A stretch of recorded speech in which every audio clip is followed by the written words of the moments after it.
5월 5일 어린이날부터 전국에 많은 비가 내렸습니다. 서울에도 비가 많이 왔는데요. 손님이 많을 휴일에 비가 쏟아지니까 손님이 있을 리가 없잖아요. 그리고 연휴라서 다들 놀러 갔나 봐요. 열심히 광고를 올려뒀지만 지난주 수확은 0이었습니다. 광고를 꾸준히 올린 지도 벌써 2달이 다 되어 가는데요. 그동안 올려둔 매물이 많이 쌓이긴 했지만 하루 지나면 거래되는 것들도 계속 생기다 보니까 광고 올리는 작업은 매일 해야 하는 일 중에 하나예요. 비가 오니까 물건 사진 찍으러 가기도 애매하고 이번 주에 처음으로 새로운 일을 해봤는데 바로 DM 작업이었습니다. 맛집 예약을 하기 위해서 인스타그램 DM은 보내봤지만 부동산 DM이라니 저는 처음 들어봤어요. 임대인이나 임차인이 부동산에 직접 물건을 내놓는 경우도 있지만 부동산이 워낙에 많잖아요. 저는 부동산에 취직하고 나서 이제 어딜 가도 부동산만 보입니다. 새 걸음에 부동산 3개면 양호한 것 같아요. 제가 근무하는 부동산 주변만 해도 부동산이 정말 셀 수 없이 많은데요. 그렇다는 건 사무실에 가만히 앉아서 손님이 물건을 내놓기만 기다릴 수는 없다는 소리입니다. DM이란 물건을 따내기 위한 방법 중 하나로 소유자분께 우편으로 우리 부동산에 물건을 맡겨주세요 하는 건데요.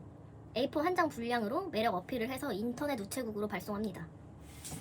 이게 주소를 일일이 입력해야 하는 번거로움이 있고 한 통당 약 500원의 비용이 발생하는데요. 오피스텔 한 건물의 소유자들에게 보낸다 할 때 100호실이면 5만원, 200호실이면 약 10만원의 비용이 발생하겠죠? 저 왜 이렇게 나가는 돈만 많은 것 같죠? 기분 탓이겠죠? 아무래도 홍보성 우편이다 보니까 이 수고로움과 비용 투자가 얼만큼의 수확이 되어 돌아올지는 미지수입니다. 저는 지난주에 오피스텔 한 건물의 소유자들 모두에게 DM 발송을 했고요. 비용은 약 6만원 정도 발생했습니다. 정성스럽게 한자 한자 꾹꾹 눌러 쓴 손편지는 아니고 우체국에서 인쇄해서 보내줄 테지만 100명 중에 2~3명이라도 저희 부동산에 물건을 내놓는다면 좋겠습니다. 2~3명도 욕심일까요? 욕심일 수 있어요. 저희 부동산에 근무하고 있는 선배님이 부동산에서 오래 살아남는 방법은 결국 좋은 매물을 잘 따는 것이라고 해서 이제 물건 확보도 열심히 해보려고 합니다. DM 후기는 다음 영상에 또 들고 오겠습니다. 제 영상을 공인중개사 시험 준비하시는 분들도 많이 보시는 것 같더라고요. 그래서 제 지난 공부 스토리를 한번 떠들어 보려고요. 저는 2021년 4월에 공부를 시작했고요. 여러 인강들을 비교해보고 해커스로 결정을 했습니다. 제가 해커스로 결정한 이유는 일단 에듀윌보다 저렴했고요. 초록색 책이 마음에 들었어요.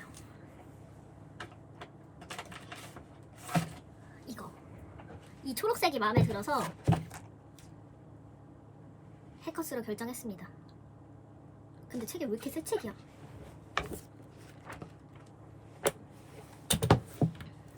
회사 다니면서 생산적인 일을 좀 해보자 해서 공부하기로 마음을 먹었고요. 처음에는 호기롭게 1차, 2차 동차를 생각했었어요. 해커스에 전화해서 상담하니까 너무 단호하게 1차 준비만 권하더라고요. 저 말 잘 듣거든요. 1차 책만 받아서 공부를 시작했습니다. 그때 당시에 80만원 정도 6개월 할부로 결제했었습니다. 매달 카드값이 나가니까 공부하기 싫다가도 꾸역꾸역 하게 되더라고요. 할부 추천드려요. 근데 공부를 시작하니까 왜 이렇게 개인적인 일이 많이 생기는지. 갑자기 제가 살던 전셋집 집주인이 저보고 나가달라는 거예요. 1년 조금 넘게 살았나? 1년 안 됐나? 그때가 집값이 제일 미쳐 날뛰던 때였거든요. 본인 아들이 들어와야 하니 나가달라는 거예요. 어차피 2년을 채워도 쫓겨날 판이어서 그냥 나가자 해서 이사비 받고 나오기로 협의를 했습니다. 집을 알아보는데 기존 전세 금액으로 같은 컨디션은 불가능했고요. 진짜 집을 알아보다가 거의 우울의 나락에 빠지고 우울했어요. 그 시기에. 결국 전세 금액을 높여서 준신축급 빌라에 들어갔습니다. 집 알아보랴 이사하랴 시간이 정신없이 지나갔고 그렇게 5월, 6월 공부는 잊혀졌어요. 학개론, 민법 2과목 1차만 준비하는데도 쉽지 않았습니다. 저는 무슨 말인지 이해가 되어야 다음 단계로 넘어갈 수가 있는데 당연히 한 번 들어서 이해할 수 없잖아요. 법 공부를 해본 적도 없는데. 고등학교 때 정치 법과사를 듣긴 했다. 아무튼 선생님들이 이해가 안 되는 게 당연하다. 일단 참고 들어라. 이렇게 얘기했는데 저는 그걸 놓지 못하고 계속 잡고 있다 보니까 책 한 텀을 돌리는 게 엄청 시간이 소요됐습니다. 이거는 이렇게 시간을 투자해서 될 일이 아니다 싶었어요. 여름쯤에 이게 안 되겠다 이 생각이 들었어요. 지금 공부하시는 분들은 안 들리는 게 당연하니까 꾹 참고 한 바퀴 돌리시기를 바랍니다. 두 번째에는 좀 들리고 세 번째에는 외워져요. 저는 겨우 2바퀴 정도 들었고요. 다행히 일하면서 귀로는 인강을 들을 수 있는 환경이어서 여러 번 반복해서 들었습니다. 크게 도움이 됐던 것 같아요. 근데 듣고 나면은 공부한 내용보다 선생님이 한 농담이 더 기억에 잘 남았어요. 공부를 했다고 하기도 뭐하고 안 했다고 하기도 뭐한 상태로 인강 연장을 위해서 시험은 봐야 됐고, 저는 시험 보는 사람으로서의 최소한의 양심을 챙겨서 민법과 학개론, 모의고사 한 회차를 풀어보고 시험을 보러 갑니다. 시험 이틀 전까지 진짜 포기했었어요. 저는 이게 붙을 리가 없다 이렇게 생각했고, 모의고사도 2과목 다 50점대가 나왔었어요. 시험날 저는 민법부터 풀었어요. 포기하고 푸니까 진짜 편했고요. 민법 문제가 잘 안 읽혀서 여러 번 읽다 보니까 시간이 당연히 모자랐고, 학개론, 계산 문제는 한 문제 빼고 다 버렸습니다. 나머지는 교수님의 팁으로 찍거나 코카콜라로 찍었습니다. 공부도 별로 안 한 주제 시험 끝났다고 끝나자마자 친구들이랑 낮술 파티 벌였고요. 가채점 해보니까 딱 한 문제가 모자랐습니다. 술 맛이 진짜 너무너무 좋았고요. 그 다음날부터 한 달을 시험 이의제기 단톡방에서 살았습니다. 발표까지 한 달이 걸리거든요. 제 지옥의 시간이었어요. 한 문제만 더 맞았어도를 외치면서 한 달을 보냈어요. 너무 운 좋게 이의제기 확률 제일 높은 문제를 틀렸고요. 딱 60점으로 1차에 합격했습니다. 진짜 가성비 넘치는 공부였어요. 솔직히 공부를 너무 안 했기 때문에 하늘에 감사했습니다. 2022년 2차 공부는 정말 열심히 해서 꼭 자격증을 따야겠다 마음 먹었죠. 합격점 말고 넉넉하게 65점으로 꼭 따야지 이렇게 생각했어요. 11월, 12월 합격의 기쁨에 취해 2달을 보냈습니다. 1월부터는 시작해보자 했지만 또 쉽지 않았고요. 4과목의 압박이 장난 아니었습니다. 과목이 2배로 늘었잖아요. 저는 주로 회사에서 인강을 들었고, 퇴근하면 이 직장인의 보상심리 때문에 의자에 앉기까지가 쉽지 않았어요. 4, 5월까지도 회사에서 인강 듣고 가끔 책상에 앉아 공부하고 그렇게 따라갔던 것 같아요. 인강이라는 게 하루만 안 들어도 3, 4개씩 밀리니까 따라잡는 게 잘 안 돼요. 알면서도 계속 밀리는 거지 뭐. 근데 얘기하다 보니까 제 공부 얘기가 재밌을까 싶긴 한데 팁도 없고 이게 맞나요? 하던 거니까 마저 할게요. 5월달까지 한 바퀴를 겨우 들었어요. 머릿속에 남는 건 당연히 없었습니다. 거의 한 귀로 듣고 한 귀로 흘렸어요. 그렇게 6월 말 개인적인 사정으로 퇴사를 합니다. 7월부터는 본격적으로 공부를 시작하려고 했지만 또 퇴사에 취해 좀 놀다가 7월 말부터는 스터디 카페에 다니면서 공부를 했습니다. 근데 이게 1차 때도 제대로 공부한 게 아니었다 보니까 초반에는 엉덩이가 너무 가벼워서 들썩거리느라 순 공부 시간이 얼마 안 됐고 점차 늘려갔습니다. 저는 2차 공부하면서 공인중개사법이 가장 재밌었거든요. 교수님이 너무 잘 가르쳐 주셨고 필기하는 것도 마음에 들어서 공인중개사법은 아껴 들었어요. 공부하시는 분들 누구나 다 그렇듯 공법이 제일 어려웠는데요. 교수님 개그가 취향이라 참고 들을 수 있었습니다. 그래도 어렵고 제일 부담이라서 저는 월요일에 공법을 들었습니다. 월요일을 잘 이겨내야 다음 강의 듣기가 수월하더라고요. 저는 힘든 거를 먼저 해결하는 게 좋아서 월요일에 공법을 들었습니다. 어려운 거, 쉬운 거, 싫은 거, 좋아하는 거 이런 식으로 들었어요. 제가 뼛속까지 문과거든요. 아시죠? 문과 10명 이상 모이면 머릿수도 못 센다고. 세법이 진짜 고통스러웠습니다. 세법은 강의만 따라가는 수준으로 들었어요. 어느 한 과목 포기하는 게 두려워서 괴로운데도 어찌저찌 끝까지 다 들었습니다. 2차는 떨어지면 1차도 날아가잖아요.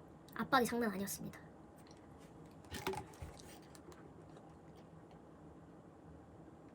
공부를 해도 스트레스, 안 해도 스트레스라서 공부를 하자 이렇게 마음을 다잡으려고 노력했고요. 공부 열심히 한 날에는 맥주 한 잔 맛있게 마시고 잤습니다. 공부하면서 새벽에 수영을 다녔는데 수영을 하고 오면 에너지가 생겨서 스터디 카페에 일찍 가게 되더라고요. 그래서 꼭 새벽 수영에 가려고 노력했습니다. 1차 때와 달리 2차 막바지에는 백수였기 때문에 3달 정도는 공부에 집중할 수 있었어요. 해커스 커리큘럼대로 강의를 몰아서 다 들었고요. 해커스에서 진행한 모든 모의고사를 다 풀었습니다. 초반 모의고사를 8월에 처음 봤는데 50점도 안 나온 거예요. 이게 진짜 될까? 좌절했어요, 진짜로. 그래서 제가 공인중개사 공부하는 사람들 모여있는 카페에 맨날 물어봤어요. 오늘부터 열심히 공부하면 이성적으로 합격 가능할까요? 근데 오늘부터 열심히도 안 하고. 다들 따뜻하게 응원해주셨고 1차 날릴 거 생각하니까 너무 끔찍해서 머리 쥐어 뜯으면서 문제 풀었습니다. 점차 점수가 오르기는 하더라고요. 마지막까지 60점에서 65점 사이를 왔다 갔다 했습니다. 그래도 한 2달 만에 이제 50점도 안 됐는데 60점까지 어쨌든 끌어올리기는 한 거죠. 풀 때마다 과목마다 점수가 진짜 너를 띄고 춤을 췄어요. 공부가 덜 된 거죠. 너무 불안해서 동영 모의고사 제가 듣는 교수님 말고 다른 교수님 문제도 풀었고요. 밤에 자기 전에는 휴대폰으로 기출문제 풀면서 잤어요. 이렇게 말하니까 되게 열심히 한 것 같은데 마지막 2달은 열심히 하긴 했습니다. 근데 마지막 날까지 모의고사 점수가 평균 65점을 넘질 못했어요. 60점대 초반이었어요. 맞아, 60점대 초반이었어요. 대망의 시험날 1교시 공인중개사법을 푸는데 너무 쉬운 거예요. 답이 술술 보였어. 그래서 이게 진짜 되나? 이러면서 신나게 풀었는데 뒷부분이 좀 어렵고 헷갈리는 문제가 있었어도 모의고사보다는 잘 나올 것 같은 느낌이 들었습니다. 기대했어요, 진짜. 그러고 공법으로 넘어가는 순간 처음 보는 문제들의 연속. 거의 안개 속을 헤매는 기분. 이게 답이라고 생각해서 찍는 게 아니라 어디서 많이 본 것 같은 느낌의 보기를 고르거나 여기서 함정에 빠지라고 한 거겠지? 하면서 출제자의 의도를 파고들고 말하면서도 진짜 어이없어. 그냥 대충 찍었어요, 진짜. 거의 알고픈 문제가 절반의 절반도 안 됐던 것 같아요. 중개사법이 어느 정도 커버해줄 거라는 기대와 함께 1교시를 마치고 그래도 이 정도면 합격할 수도 있겠다 기대했습니다. 근데 기대가 무색하게 2교시 공시법과 세법에서 너무 당황했습니다. 제 기준에서, 공부를 안 한 제 기준에서 공시법도 너무 어려웠고 세법도 너무 어려웠고 고민하느라 시간이 많이 소비가 됐어요. 세법 마지막에는 거의 그냥 컴싸 들고 찍었어요. 끝나고 나오니까 아, 이건 진짜 떨어졌다 싶더라고요. 집에 돌아오자마자 채점했고요. 가채점 결과 60점에서 딱 한 문제 더 맞았습니다. 근데 좋아하기에는 너무 이르죠. 2교시에는 시간이 모자라서 마킹 체크도 못했었거든요. 저녁쯤인가? 휴넷에 가다반이 떴는데 가다반으로 채점해보니까 딱 60점. 해커스 답이 바뀌었어요. 마킹을 제대로 했다는 보장이 없고 마지막에 컴싸로 찍은 문제들이 진짜 불안했거든요. 제가 확실한 거 먼저 마킹하고 헷갈리는 것들을 마지막에 한 번 더 보면서 마킹을 했거든요. 혹시 마킹 안 하고 넘어간 게 있을까봐 그렇게 또 지옥의 한 달을 보냅니다. 근데 이번에도 운 좋게 이의제기가 받아들여질 확률이 가장 높은 문제를 또 틀렸어요. 제발 마킹 실수 없기를 빌며 한 달을 보내고 이때도 한 달을 또 빌었어. 발표 당일 마킹 실수 없이 60점에 이의제기 수용으로 한 문제를 더 맞으면서 합격했습니다. 1, 2차 진짜 말도 안 되는 점수로 붙었고요. 준비하시는 분들은 부디 저처럼 공부하시지 않길 바랍니다. 공부하는 시간보다 발표 기다리는 한 달이 더 괴로웠어요. 진짜 꼭 60점은 절대 안 돼. 아, 끔찍했어요, 진짜. 제가 이제 딱 60점 합격한 주제에 이렇게 장황하게 공부 이야기를 늘어놓는 게 창피하기는 한데 또 여기 아니면 할 데도 없으니까. 이쯤 되면은 공인중개사 준비하는 카페에 제일 많이 올라오는 질문이 있습니다. 지금부터 동차 준비해도 되나요? 저는 하루에 4시간 이상 할애하실 수 있는 분들이라면 가능하다고 생각합니다. 2차 과목이 1차랑 겹치는 부분도 있기 때문에 같이 공부하면 좋아요. 근데 공부해보신 분들은 아시겠지만 이 시험 절대 쉽지 않거든요? 진짜 꾸준히 하셔야 됩니다. 제가 할 말은 아닌 것 같지만 시험이 점점 어려워지고 있습니다. 수능 다음으로 많이 준비하는 시험이라서 어른들의 수능이라고 하잖아요.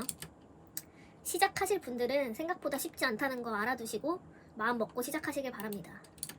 그리고 저는 돈 써서 인강 듣는 걸 추천해요. 그래야 공부합니다. 아, 근데 저희 사무실에 계신 선배님 중에 무료 인강으로 따신 분 있거든요. 존경합니다. 저같이 엉덩이 가벼우신 분들은 돈 써야 땁니다.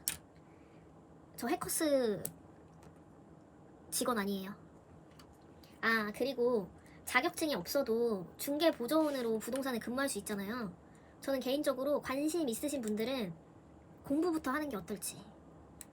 물론 먼저 부동산 업계 분위기를 파악하고 자격증 따는 거 좋죠. 근데 분위기 파악하고 나면은 자격증 따기 싫어질 수도 있잖아요. 저는 먼저 취직했으면은 공부까지 안 했을 것 같아요. 자격증을 땄으니까 자격증이 아까워서 버티는데 어쨌든 저한테 자격증은 남긴 남았으니까. 근데 부동산 안 하면 의미는 없겠죠? 그래도 어쨌든 자격증 있잖아요. 공부부터 하시는 걸 저는 추천합니다. 일하면서 공부하는 게 쉽지 않거든요. 특히 부동산은 자기 시간을 고정적으로 낼 수 있는 게 아니기 때문에 이 자격증에 관심 있으신 분은 그냥 자격증 먼저 따시는 게 좋을 것 같다. 저는 그렇게 생각합니다.